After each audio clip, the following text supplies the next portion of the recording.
Hello, I'm Hayley, and once again, this is Hamish. And today we are going to be discussing all things nutrition in our pets, or food, your favourite topic in the whole world, Hamish. And we all want to ensure that the health and well-being of our pets is always top priority. And just like we do, our pets need to have a balanced and nutritious diet to thrive and lead happy lives. So one of the best ways to achieve this is by providing them with high quality, wholesome foods that meet their specific nutritional and dietary needs. So first and foremost, I just want to briefly mention specialized veterinary diets. So these diets are things such as food for metabolic issues, renal problems, overweight problems, so things like satiety by Royal Canin and hypoanalergetic formulas for skin irritations, and even gastrointestinal specialized foods. These diets are specifically formulated for these issues and are really important to follow for your pet's individual health concerns.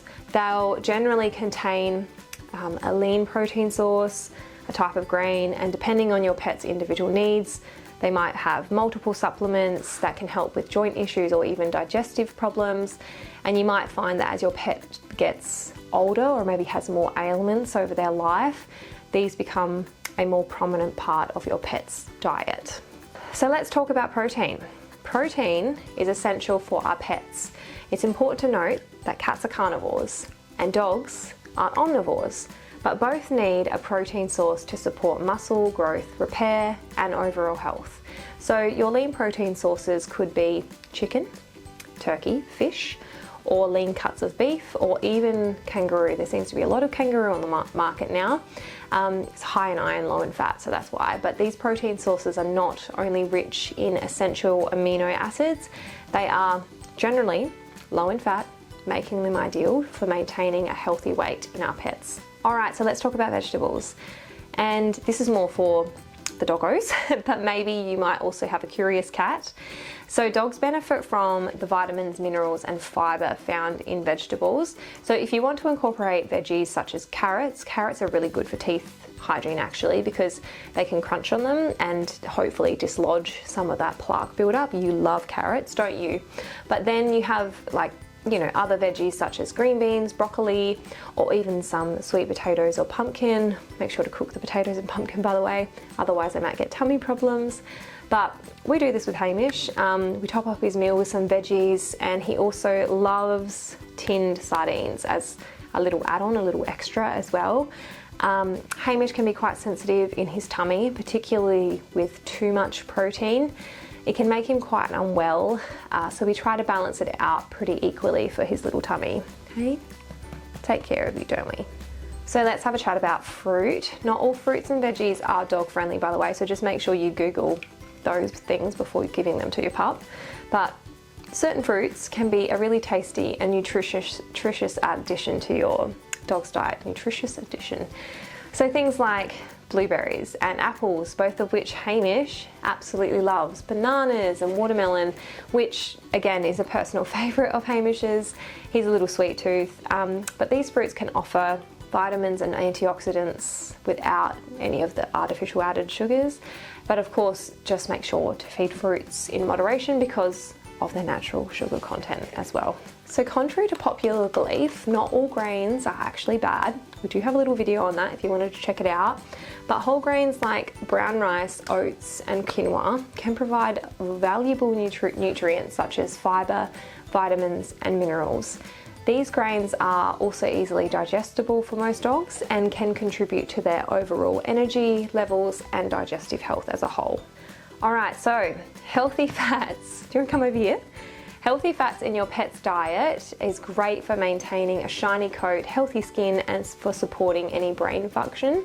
Healthy fats could include oil, salmon oil or flaxseed oil, and supplements just like these two. So this one, for example, is Blackmore Paws, and this has omega-3 and 6 to support allergic and inflammatory skin conditions in dogs. So this is actually really good if your dog has any allergies and skin conditions, also just really good in general to add to their diet. And this one is NAS, this is Natural Animal Solutions, this one here. And this is omega oil, 3, 6, and 9. It's for joint, skin, and coat care as well. So good for the joints, everything, and it has a little instructions on the back on how much you should top up in their meals. So anything, do you want to come over here, please? Up. Little agility dog. So anything with like omega-3 and omega-6 fatty acids is really beneficial for heart health and inflammation reduction and skin and coat and all of that. So just really, really good overall health for your pet. So speaking of supplements, you might want to add something to your pet's diet depending on what they might need for your, or your veterinarian might recommend specific supplements to include in your pet's diet depending on their ailments or any issues they may have. So these could be multivitamins or joint supplement support such as Antinol. We have some Antinol here that we use with Hamish because he does agility. So really good for wellbeing. And Foresight is another one actually. That's really good. So they might also suggest maybe some probiotics for gut health as well. So lots of different variations, lots of things on the market these days that you can add to your pet's meals as a topper or anything that they might need for their overall health.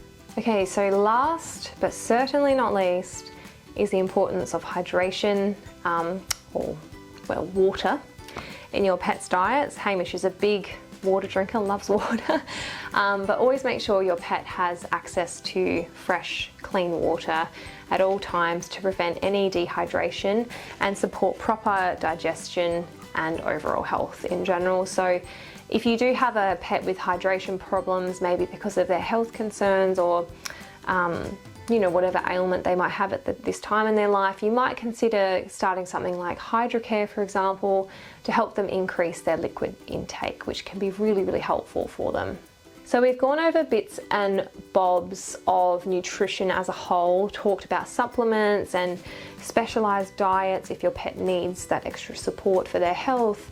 I do want to briefly mention age and stage of life though. So your pet's puppyhood or kittenhood diet is going to look very different to their senior diet because puppies and kittens are growing. So they need specific nutrients to help them with this growth, whereas your senior pet probably doesn't need as much food but might need added supplements to help with joint issues or arthritis, for example. But just make sure that you talk with your veterinarian if you are making really, really significant changes to your pet's diet, because every pet is different. Comes with a different background, genetic background, will have their own individual health journeys in their lives. So there's individual considerations with each dietary case depending on what your pet specifically needs.